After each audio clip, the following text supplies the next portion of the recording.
My name is Taff Roberts, and this is the 50th year that I've read this story.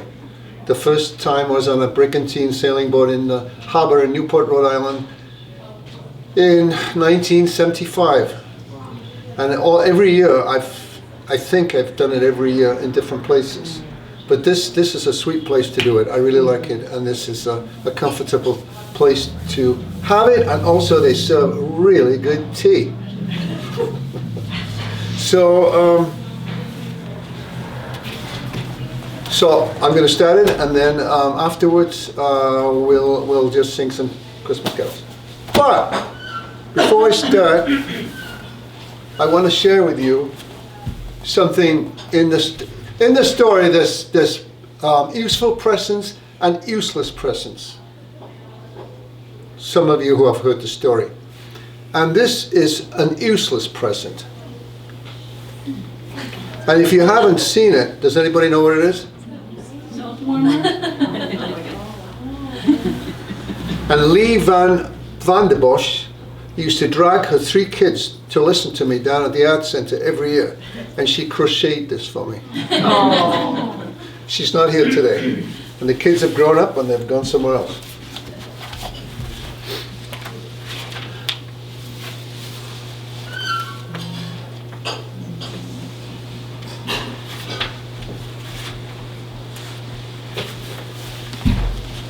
This story is so timely, I believe, for today.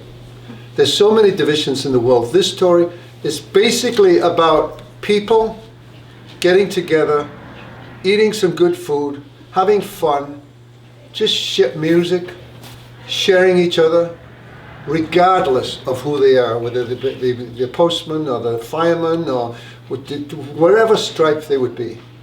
They get together, and I think we need to try and do that ourselves, is to try and get together, share. And I think the basics for a good life is in this story. Love, sharing, food, good food. And I think we can do that on a daily day with our families. A Child's Christmas in Wales by Dylan Thomas. One Christmas was so much like another in those years around the Seatown corner, now and out of all sound except the distant speaking of the voices I sometimes hear before sleep, that I can never remember whether it snowed for 6 days and 6 nights when I was 12, or whether it snowed for 12 days and 12 nights when I was 6. All the Christmases roll down towards the two-tongued sea, like a cold and headlong moon bundling down the sky. Thus was our street. And they'd stop at the rim of the ice-edged fish-freezing waves, and I'd plunge my hands into the snow and bring out whatever I can find. In goes my hand into that wool-white bell-tongue ball of holidays resting at the rim of the carol-singing sea. And out comes Mrs. Prothero and the firemen. It was on the afternoon of the day of Christmas Eve, and I was in Mrs. Prothero's garden waiting for cats with her son Jim. It was snowing. It was always snowing at Christmas. December in my memory is white as Lapland, though there were no reindeers, but there were cats. Patient, cold and callous. Our hands wrapped in socks, we waited to snowball the cats. Sleek as long as jaguars and horrible whiskered, spitting and snarling, they would slink and sidle over the white back garden walls, and the lynx-eyed hunters, Jim and I, fur-capped and moccasined trappers from Hudson Bay off Mumbles Road, would hurl our deadly snowballs at the green of their eyes. The wise cats never appeared. We were so still, Eskimo-footed Arctic marksmen in the muffling silence of the eternal snows. Eternal ever since Wednesday. That we never heard Mrs. Prothero's first cry from her igloo at the bottom of the garden.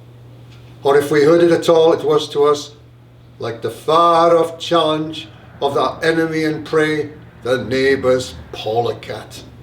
But soon the voice grew louder, "Fire!" cried Mrs. Prothero, and she beat the dinner gong, and we ran down the garden with the snowballs in our arms towards the house, and smoke indeed was pouring out of the dining room, and the bong was bombillating, and Mrs. Prothero was announcing Rowan like a town crier in Pompeii. This was better than all the cats in Wales standing on the wall in a row. We bounded into the house laden with snowballs and stopped at the open door. Something was burning all right. Perhaps it was Mr. Prothero, who always slept after midday dinner with a newspaper over his face, but he was standing in the middle of the room saying, "A fine Christmas," and smacking at the smoke with a slipper. "Call the fire brigade," cried Mrs. Prothero as she beat the gong. "They won't be there," said Mr. Prothero. "It's Christmas." There was no fire to be seen, only clouds of smoke, and Mr. Prothero standing in the middle of them, waving his slipper as though he was conducting. "Do something," he said. And we threw our snowballs into the smoke. I think we missed Mr. Prothero and ran out of the house to the telephone box. "Let's call the police," Jim said. "And the ambulance. And only Jenkins, he likes fires." But we only called the fire brigade, and soon the fire engine came. 3 tall men in helmets brought a hose into the house, and Mr. Prothero got out just in time before they turned it on. Nobody could have had a noisier Christmas Eve. And when the firemen turned off the hose and were standing in the wet, smoky room, Jim's aunt, Miss Prothero, came downstairs and peered in at them. Jim and I waited very quietly to hear what she would say to them. She said the right thing always. She looked at the 3 tall firemen in their shining helmets standing among the smoke and cinders and dissolving snowballs, and she said, "Would you like something to read?" Years and years and years ago, when I was a boy, when there were wolves in Wales and birds the colour of red flannel petticoats whisked past the harp-shaped hills, when we swung and wallowed all night and days in caves that smelt like Sunday afternoon in damp front farmhouse parlours, and we chased with the jawbones of Deacon the English and the bears before the motor car, before the wheel, before the Duchess-faced horse, when we rode the daft and happy hills bareback. It snowed and it snowed, but here a small boy says it snowed last year too. I made a snowman and my brother knocked it down, and I knocked my brother down, and then we had tea. But that was not the same snow, I say. Our snow was not only shaken from whitewash buckets down the sky. It came shoaling out of the ground and stood and drifted out to the arms and hands and bodies of the trees. Snow grew overnight on the roofs of the houses like a pure and grandfather moss, minutely ivied the walls and settled on the postman, opening the gate like a dumb, numb thunderstorm of white, torn Christmas cards. Were there postmen too? With sprinkling eyes and wind-chariot noses and spread frozen feet, they crunched up to the doors and mittened on them manfully. But all that the children could hear was a ringing of bells. You mean that the postman went rat-tat-tat-tat and the doors rang? I mean that the bells that the children could hear were inside them. I only hear thunder sometimes, never bells. There were church bells too. Inside them? No, no, no, in the black snow-white belfries, tugged by bishops and storks, and they rang their tidings over the bandaged town, over the frozen foam of the powder and ice cream hills, over the crackling sea. It seemed that all the churches boomed for joy under my window, and the weathercocks crew for Christmas, on our fence. Get back to the postman. They were just ordinary postmen fond of walking in dogs at Christmas on the snow. They knocked on the doors with blue knuckles. Ours has got a black knocker. And then they stood on the white welcome mat in their little drifted porches and huffed and puffed, making ghosts with their breath, and jogged from foot to foot like little boys wanting to go out. And then the presents. And then the presents after the Christmas box, and the cold postman with a rose on his button nose tingled down the tea tray slithered run of the chilly glinting hill. He went in his icebound boots like a man on fishmonger slabs. He wagged his bag like a frozen camel's hump, dizzily turned the corner on one foot, and by God he was gone. Get back to the presents. They were the useful presents, engulfing mufflers of the old coach days, and mittens made for giant sloths. Zebra scarves of a substance like silky gum that could be tug of war down to the galoshes. Blinding tam o'shantas, like patchwork tea cozies and bunny-suited busbies. Cool. And balaclavas for victims of head-shrinking tribes. From ants who always wore wool next to the skin, they were mustached and rasping vests that made you wonder why the ants had any skin left at all. Once I had a little crocheted nosebag from an ant, now alas no longer winning with us, and pictureless books in which small boys that warned with quotations not to would skate on Farmer Giles's pond, and did, and drowned, and books that told me everything about the wasp except why. Go on to the useless presents. Bags of moist and many-coloured jelly babies, and a folded flag, and a false nose, and a tram conductor's cap, and a machine that punched tickets and rang a bell. Never a catapult. Once by mistake that no one could explain, a little hatchet, and a celluloid duck that made, when you pressed it, a most unduck-like sound, a mewing moo that an ambitious cat might make who wished to be a cow. And a painting book in which I could make the grass, the trees, the sea, the animals, and any colour I pleased, and still the sky, blue sheep a grazing in the red field under the rainbow-billed and pea-green birds. Hard-boils, toffees, fudge and all sorts, crunchies, cracknels, humbugs, glaciers, marzipan, and butterwells for the Welsh. And troops of Brighton soldiers who, if they could not fight, could always run. And snakes and families and happy ladders, an easy hobby game for little engineers with complete instructions. Oh, easy for Leonardo, and a whistle to make the dogs bark, to wake up the old man next door, to make him beat on the wall, and with his stick to shake our picture off the wall.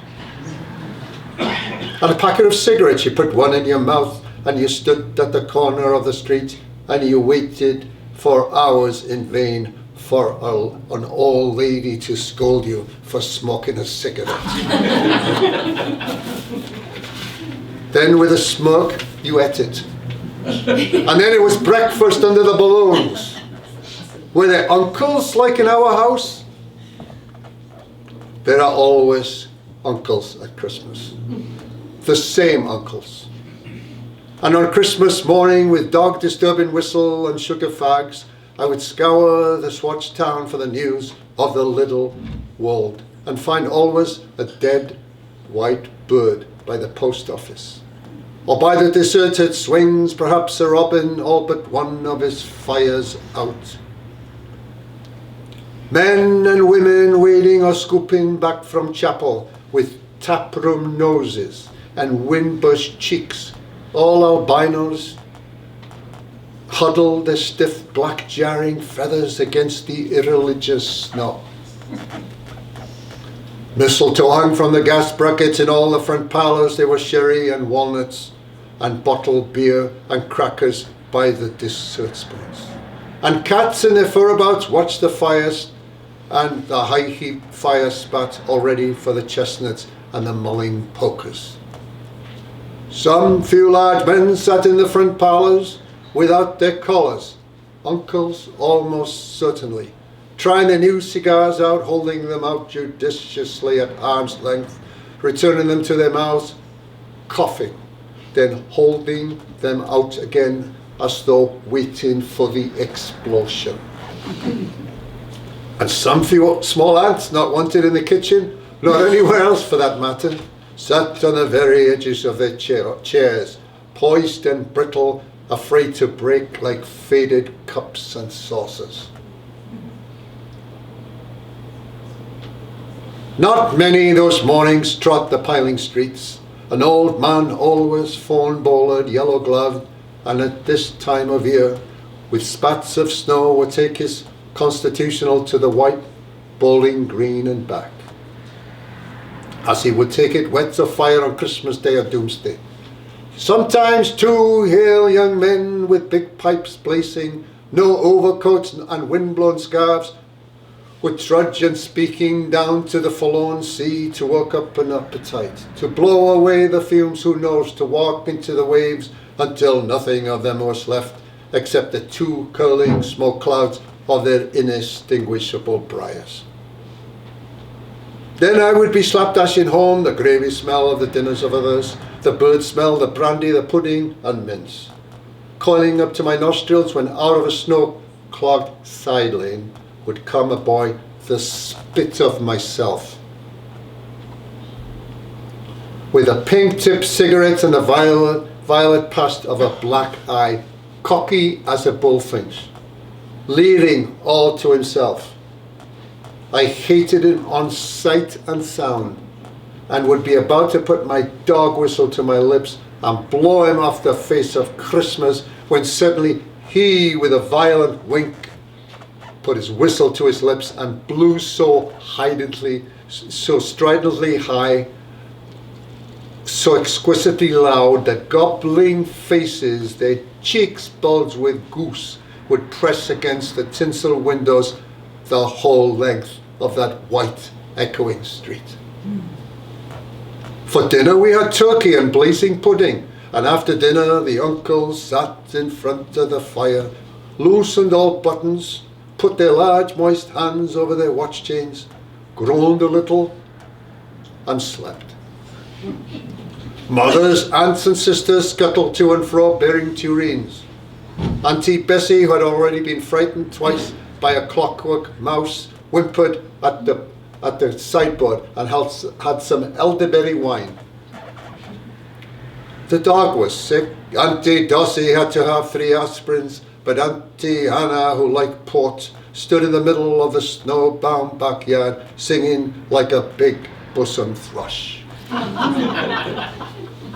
I would blow up balloons to see how big they would blow up to, and when they burst, which they all did, the uncles jumped and rumbled. In the rich and heavy afternoon, the uncles breathing like dolphins and the snow descending, I would sit among festoons and Chinese lanterns and nibble at dates and try to make a model man of war following the instructions for little engineers, and produce what might be mistaken for a sea-going tramcar. Or I would go out my bright new boots squeaking into that white world,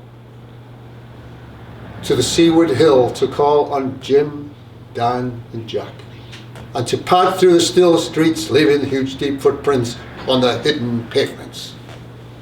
I bet people will think there's been hippos. What would you do if you saw a hippo coming down our street? I'd go like this, bang, I'd throw him over the railings and roll him down the hill, and then I'd tickle him under the ear and he'd wag his tail. What would you do if you saw 2 hippos?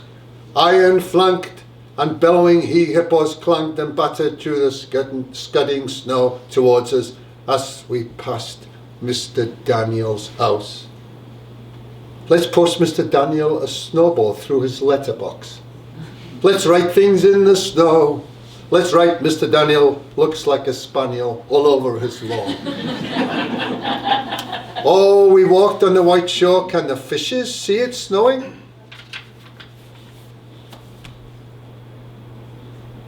The silent, one-clouded heavens drifted onto the sea.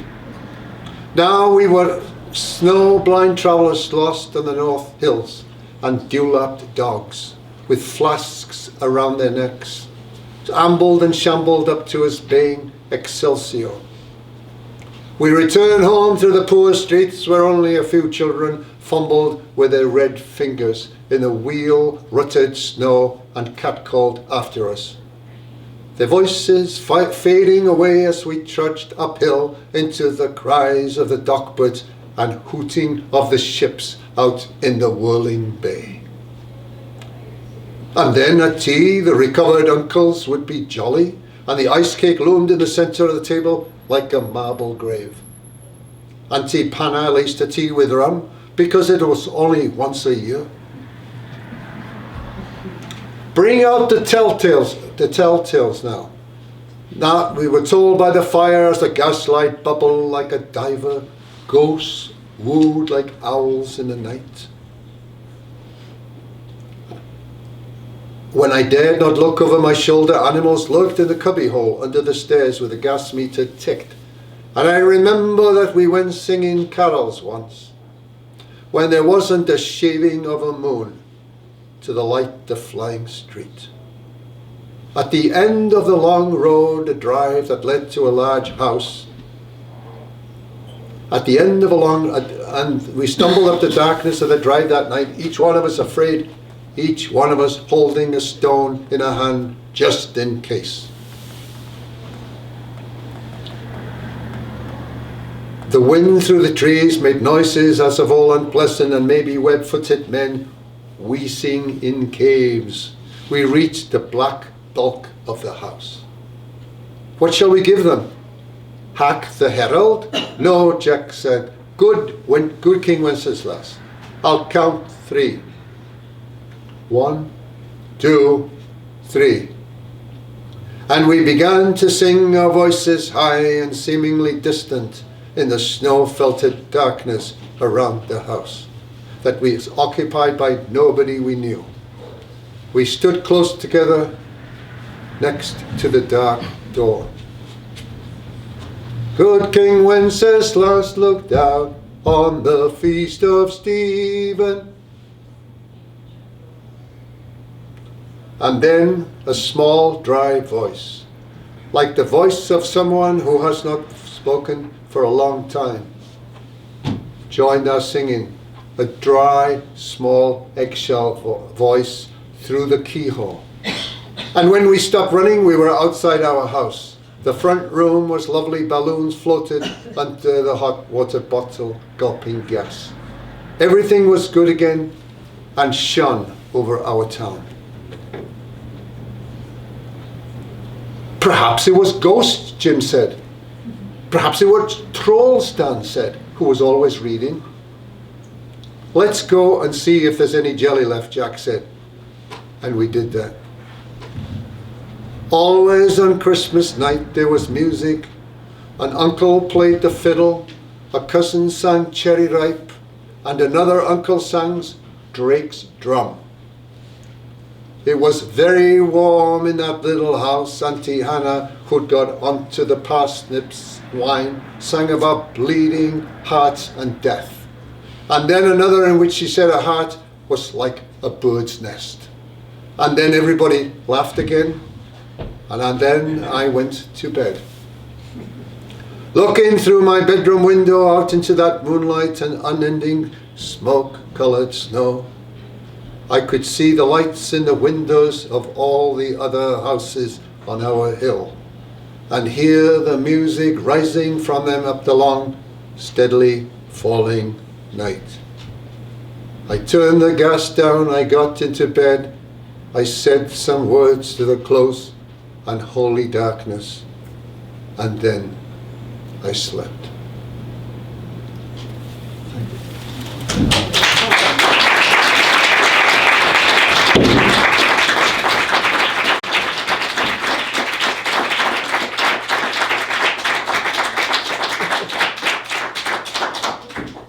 maybe there's somebody outside enjoying it too. I don't know. Thank you so much for being here.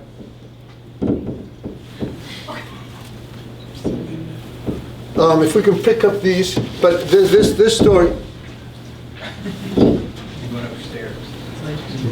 Anyway, this story was written by Don Thomas, as I mentioned before, between 1945 and 1950. It took him 4 years to compose that. He started it, he put it in a little drawer, he kept on looking at it, kept on reviewing it, and finally, one day, he decided to, said it was finished, and then the BBC got hold of it, put it on BBC Radio, and that was the beginning of his career. But he died a very young life. He died in New York City, unfortunately, at the age of 90. It was in 1954. I think he was 39, I think he was. It's a beautiful story. So anyway, any questions about the story? Does any of it seem familiar to you? It's all familiar. That's why I tell the story. This is my 50th year. It's so familiar to me. All the uncles, the aunts, the cakes, the music, the postman. I grew up in the 50s, but this story was actually written in the late 40s. But to me, it's getting together at Christmas, sharing the stuff we can share. Food, love, singing, and just being together. That's the recipe right there. It makes the best recipe for life, I think. But here we are in Winona, Minnesota, and we are actually be showing this all over on Wednesday morning, and we're going to sing some songs for all of you that's listening from afar right now. And I think the first song we should sing is "Deck the Halls," page 4. And this was actually created. This was written in the 17th century by a Welshman by the name of Curiousi-Tea. So we're going to sing that, and then we're going to sing 21, which is "We Wish You a Merry Christmas." So page 4 to start with. And if you've got a voice, I want to hear it. We all can sing. And when we sing this, let's sing it with some gusto, so they can hear us afar. You ready? Deck the halls with balls of holly, la la la la la la la la. 'Tis the season to be jolly, la la la la la la la la. Don we now our gay apparel, la la la la la la la la. Troll the ancient Yuletide carol, la la la la la la la. See the blazing Yule before us, la la la la la la la la. Strike the harp and join the chorus, la la la la la la la la. Follow me in merry measure, la la la la la la la la. While I tell of Yuletide treasure, la la la la la la la la. Fast away the old year passes, la la la la la la la la. Hail the new year, lads and lasses, la la la la la la la la. Sing we joyous all together, la la la la la la la la. Heedless of the wind and weather, la la la la la la la la. Hey, nice job. We're going to go to page 21 now to "We Wish You a Merry Christmas." And I hope let's dump this one out. Like we mean it. We wish you a Merry Christmas, we wish you a Merry Christmas, we wish you a Merry Christmas and a Happy New Year. Glad tidings we bring to you and your kin, glad tidings for Christmas and a Happy New Year. Oh, bring us some figgy pudding, oh, bring us some figgy pudding, oh, bring us some figgy pudding, and a cup of good cheer. We won't go until we get some, we won't go until we get some, we won't go until we get some, so bring them out here. We wish you a Merry Christmas. We wish you a Merry Christmas. We wish you a Merry Christmas and a Happy New Year. You can turn it on.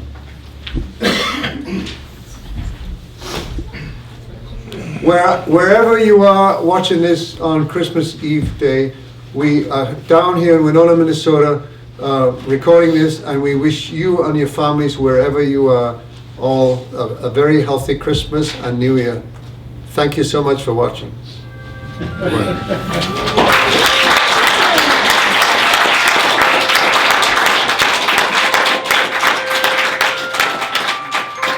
Thank you, everybody, to make this work.